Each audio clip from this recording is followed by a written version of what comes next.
Ayo, welcome back. This is a author channel, and I talk about self-publishing and being a writer. So even though you are looking at Pokemon cards, you are in the right place. And if you are here waiting for Pokemon content, I'm sorry you are in the wrong place, because I'm weird like this. Anyway, I should do an introduction for this video. This is the second video for you, but for me, it is 5 minutes after I finish recording the first video, and I haven't even checked the recording, and I hope everything has gone great and the audio is good. The air conditioner is going, so I hope it is not too distracting. And in case you like Pokemon, I'm sorting cards, separating different cards according to their era or generation, so that when I further sort them into a different set and different numbers, the process will be quicker. These are bulk I bought from other people, so that I can pick them out. And this really is a writing channel. I'm a writer. I'm a self-published author, and I've published more than 20 novels, something like that.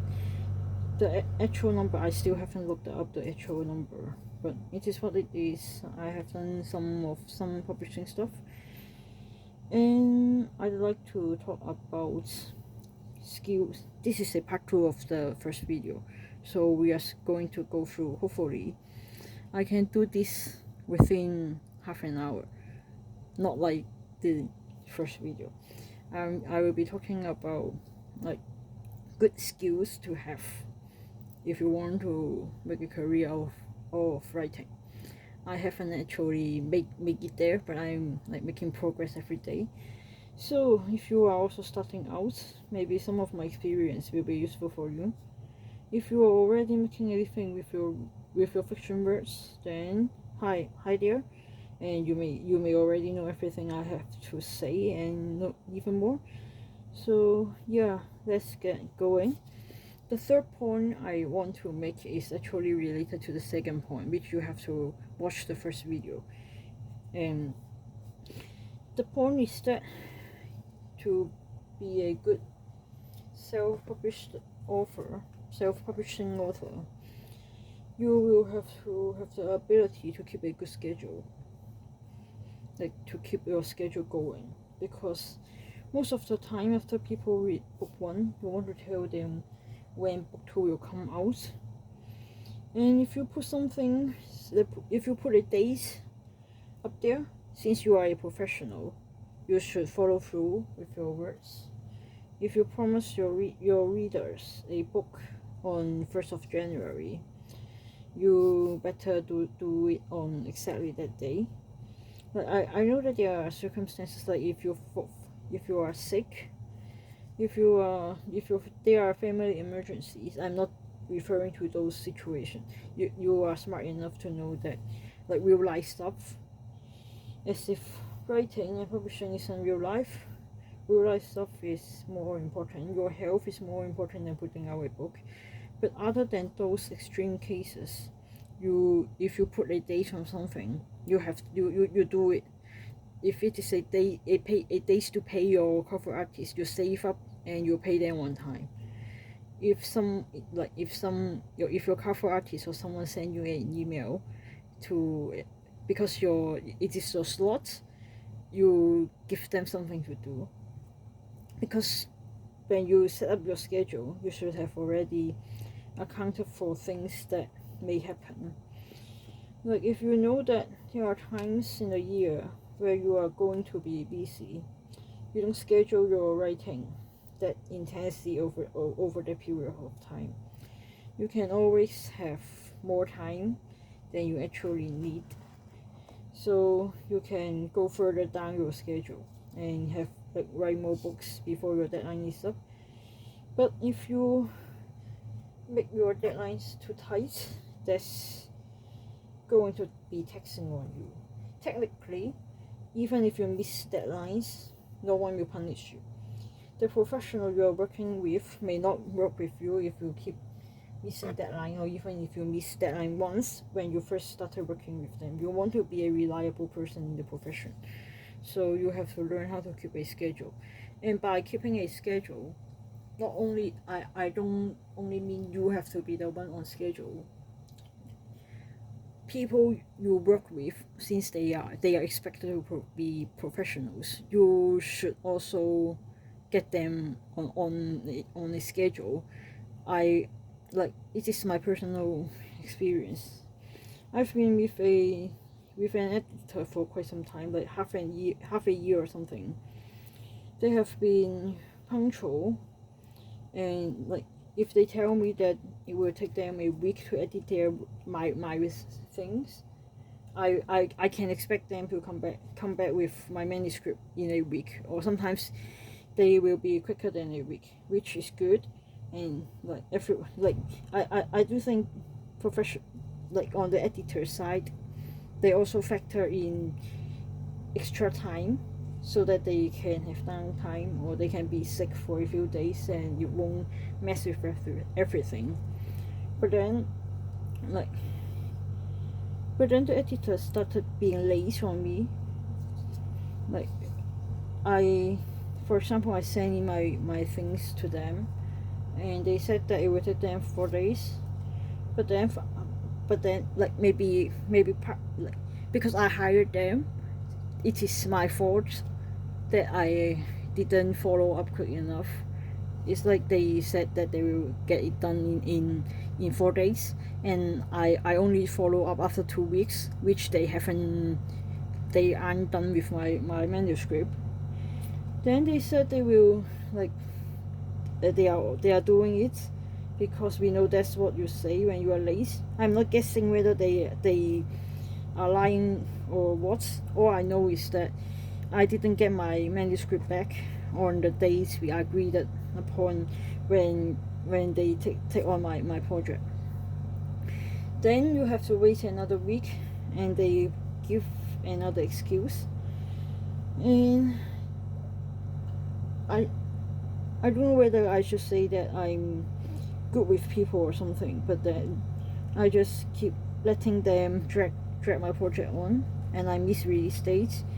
But like I said, if I put a date out there, if I have a release, I will have to put out the book, and at that time I don't set a pre-order.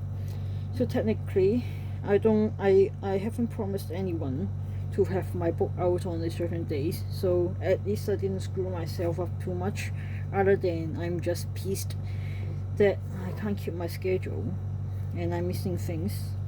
So fast forward to today, I'm working with another editor now, because like I have a schedule to keep, and if the editor, if they can't keep their schedule, and I don't know when to expect my things back, I can't keep working with them. So it is what it is. And I think that knowing when to hire or fire someone is also one of the skills that you have to slowly learn. Hopefully you won't have to learn, but practically you will have to learn it. For the better or worse, this is how the world works, and this is how people works. So yeah, this is what it is. The third point is to keep a schedule, to make sure everyone working for you.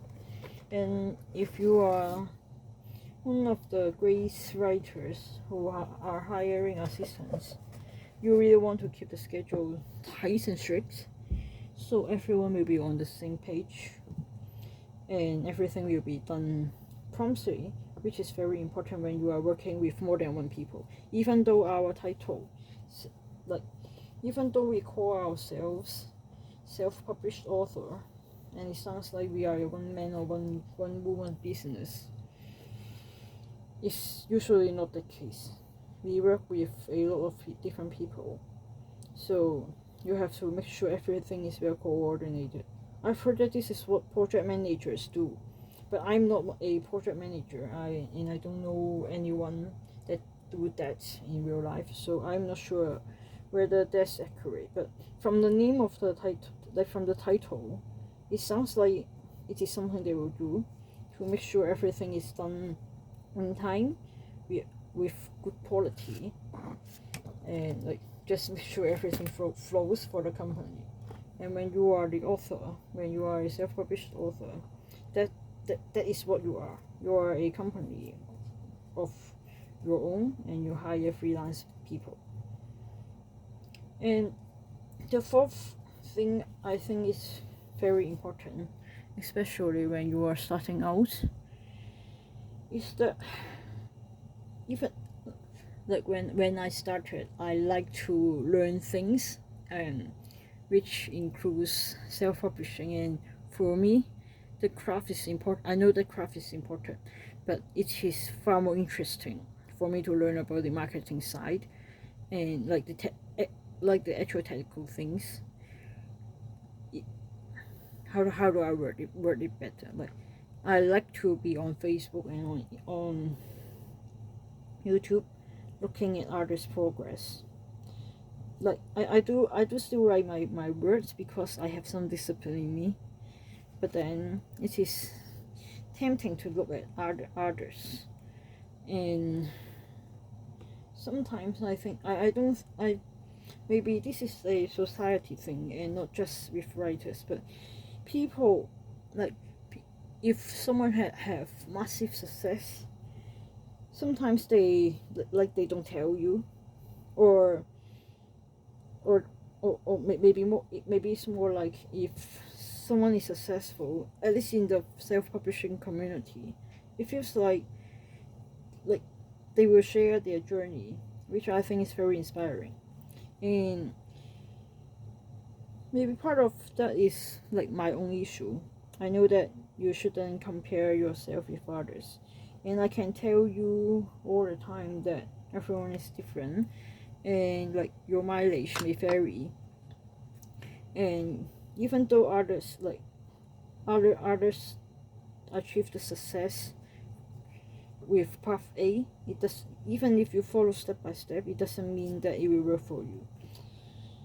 This is a industry with like almost no guideline. There are a lot of things you can do, a lot of levers you can push or pull, but then you have to figure out what actually works for you, and no one can tell you that.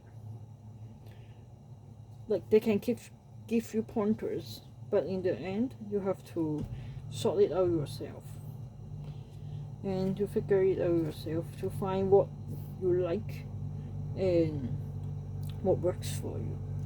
Sometimes what you like is not what matters the most when it comes to publishing and marketing your work.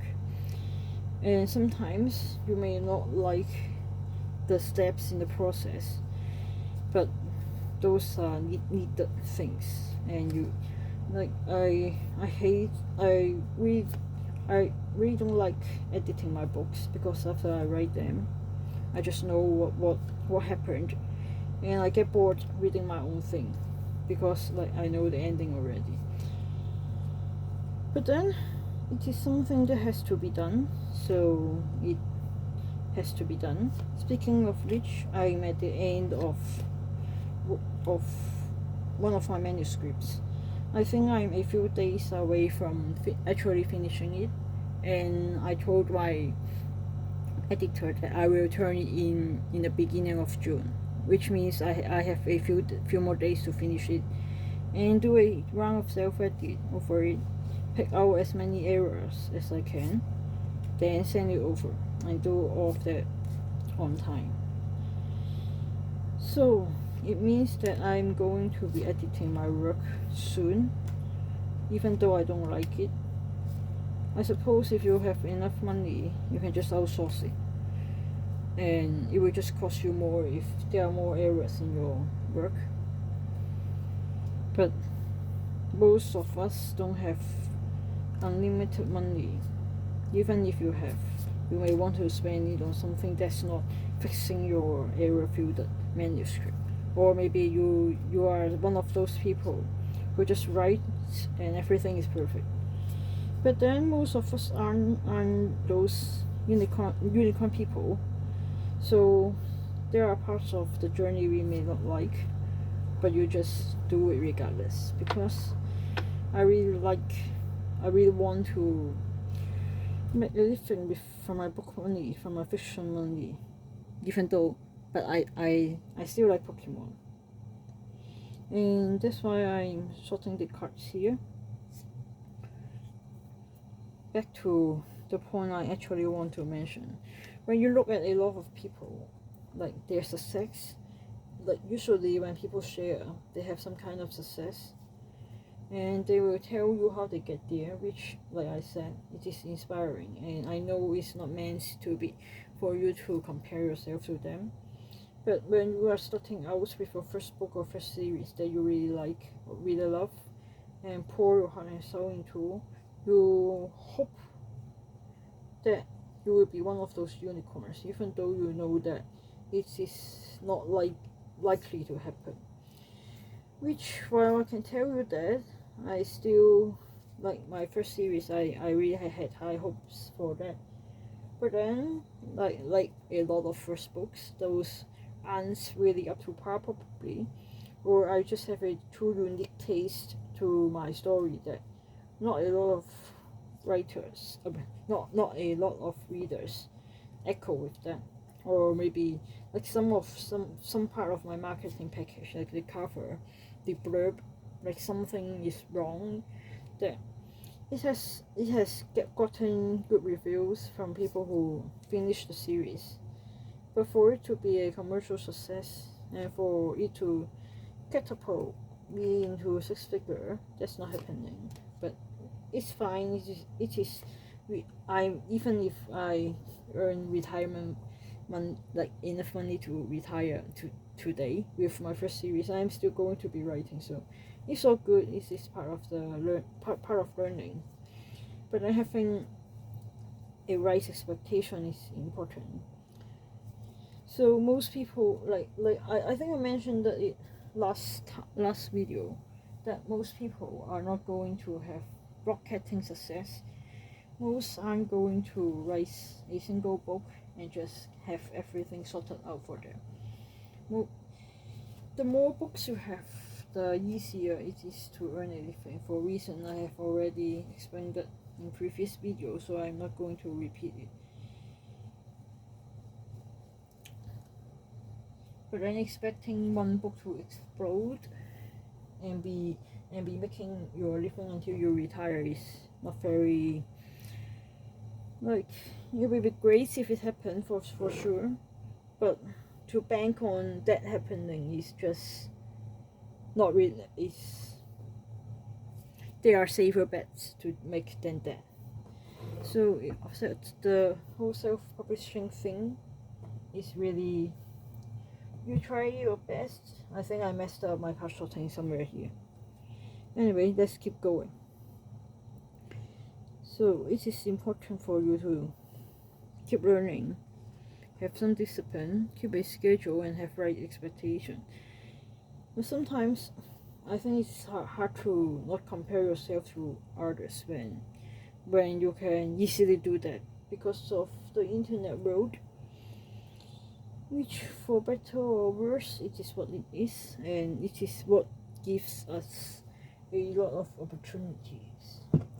Imagine years, like I think if I remember right, the whole Kindle thing and the whole self-publishing thing only exploded after Kindle is out there, like in 2008 or 2010, I think.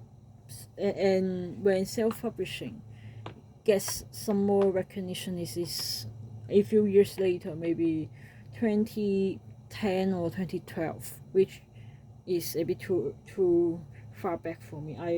I haven't started doing anything at that time, so I'm not exactly sure about the timeline, but it takes time, and it is also great for us newer people that a lot of daring ones, a lot of trailblazers, they have already figured out a lot of steps and things, and nowadays we have a lot more tools than when they start out. So we are in a good place for real.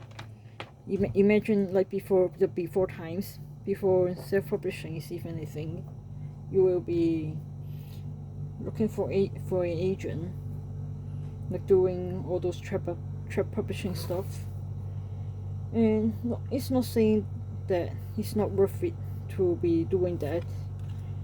Some people to find more like some people think that, or like their lifestyle or their genre is more catering to traditional publishing.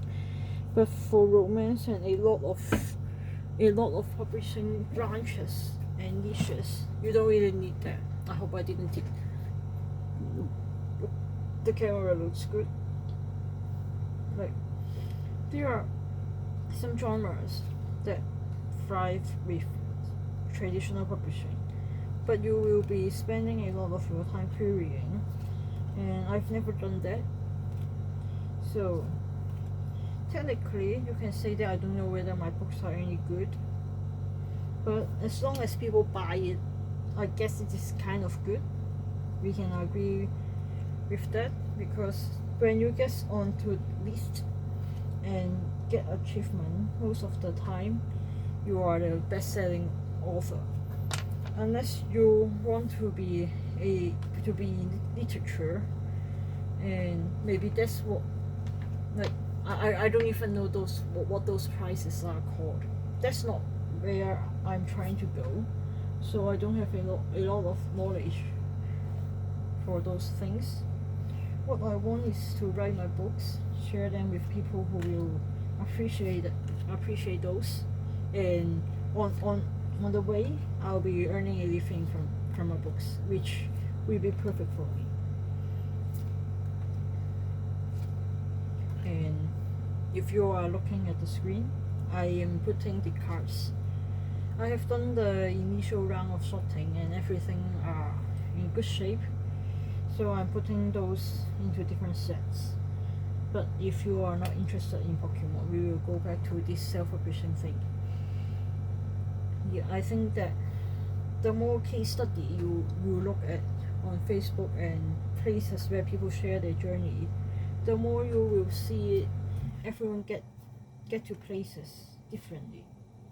And I think it is hard for most of us to figure out like what is happening, because maybe it is me. When we grow up, usually there will be a curriculum. Since you are primary school and you follow the curriculum, there will be exam and tests, so that you will know how you are performing. Then even when you are in college, you know what courses are out there for you to take, and after that, like every step of the way, someone will be telling you what to do and what's the right thing to do and what you are expected to be doing. But when you go into freelance area, you are your own boss and no one will be telling you what to do. I think that's quite a hard shift for me too, because like I mentioned earlier, there are always things to learn, new things to try out, and there are trends in genre fiction with readers. But at the same time, there are trends for authors. For example, as I'm recording now, the trend is selling direct, which I like the concept and I really want to do it. But for where I am in my career, if I even have one, if mine can consider to be one, it is not the right thing for me to do it at this point. Even though I really want to, and I like the concept, I like everything about selling direct, I don't have the energy and the scale to make it work for me. And I think like years ago, the trend was to do audiobooks, which I also like, and because the more format you offer, the more things people can buy, and in theory you'll have a chance of earning more. But then everything takes time or money and effort, or all three of those, and since no one will tell you what you should be learning, what you should be doing, and what is the right thing to do, you will have to figure it out yourself, which I think is the hardest thing, because you can never be perfect with your craft, So it feels like you should keep learning that and keep doing better. But at the same time, there are marketing things that you can learn to use on your existing books. Even though even though no books or author is perfect, you still want to be sharing your book with others, and that's how marketing will come into place. And as I'm talking through this, I think that I've picked a topic that's too broad. Like for the points I've mentioned, every point can be stretched out into their own hours long conversation. So I'm just trying my best here. Yeah, back to having right expectation. Since, like I mentioned, everyone with internet access can put out a book, let's ignore whether those are good books or not. Everyone can do it, and it is really becoming an international profession. We are competing for a lot of attention among a lot of books, but at the same time, you know that as a reader, you can read a lot of books, and I know real readers who can read a book a day. There are some people on my art team that I can upload a book, and within hours they already applied it, downloaded it, and gave a review. And since they have been on my team for like quite some time, I don't think they will just write a review without finishing the book. And they are usually like a week or some time for them to like slowly read through the book, but they done it in a few hours. And some of the times those books are 40,000 words. And like if you have written a book, most people, it may for 40 see, you may have heard of NaNoWriMo, which I will expect you have. And the goal, like if you want to win that challenge, you will have to write 50,000 words in a month. That's like, I think it is 8,700 something words per day, which I think that if you set out and have your heart in the right place, you can do it even if you have a day job. You can like you can do it, but I know circumstances differs. So a 40,000 word book is going to take you like maybe a month to write and self-edit before you send into your editor. And if you have beta readers or those kind of help, it may take even longer. And imagine putting in a month or even more time and work into your book, and the reader finish it in a few hours. Which I'm grateful that they enjoy the book enough that they didn't put it down, and they just keep going and going and going until they finish the whole thing. It is wild.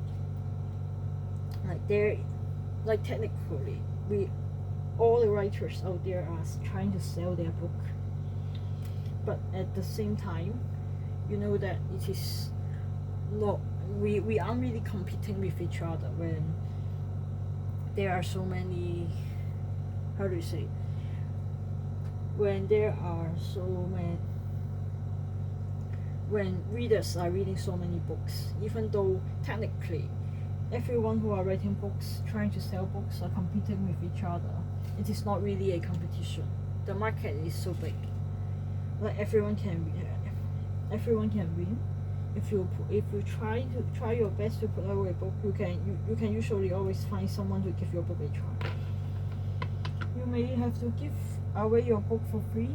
Sometimes I do that as a start to my series. So like mentioned before, hopefully they like the free book, then they keep going and just keep reading your whole backlist. Even before I delve into why the OKU thing, you just it is kind of the same. You just want people to like your books and want them to keep reading your book. I can't even count, and I put 9A on top of XA. I'm so smart. Where am I? Nice. Yeah. So you really have to have right expectation that some people are just a natural, or maybe like they have read a lot more books before, or they have some more professional training in writing books. Some people do write the first book and they earn six figure, and some people like me who are still learning, or like don't write the most popular book where everyone likes it. It may take you more books and even more learnings to get there. So I think that it is a lot easier when you put your expectation onto something that's an outcome, but it's not dependent on other people. Like for example, your sales, you can't really control how much you earn per book or per series. You can't really do that. Even though you can put in ad money, put in marketing money, it doesn't really correlate to how much you can be earning. I know people who don't really spend on any advertising, word of mouth did it for them, and they just blow up, just like that. And like those people may have written a better story. You sometimes you just don't know. But then having the right expectation, as in when you set a schedule for yourself, say you want to write 8,000 words every day, you just do it, and that's an expectation for yourself that is like you can control it yourself. And if you fail, it really is your own fault, because I saying it gently, because like you can control what goal you set for yourself, and you should be able to understand your own circumstances. And for me, writing 8,000 words is something I can do comfortably in maybe an hour or so. But for you, it may be different. Some people may write a lot faster. At the same time, they write them a lot cleaner. But then you know where you can test out different things, and when you get to it, you will just learn more about yourself, which I think is also very important. In self-publishing, other than learning how the industry work, you also have to learn about how you work. So even more things to learn. Yeah, I think I'm rambling by now, but if you have question, drop it in the comment section. I will try my best to share my experience. I can't sort cards the right way. Other than 8 and 9, I can't even separate A and B. Yay for late night Pokemon card sorting. Yeah, before I think about something else, it is what it is. Bye.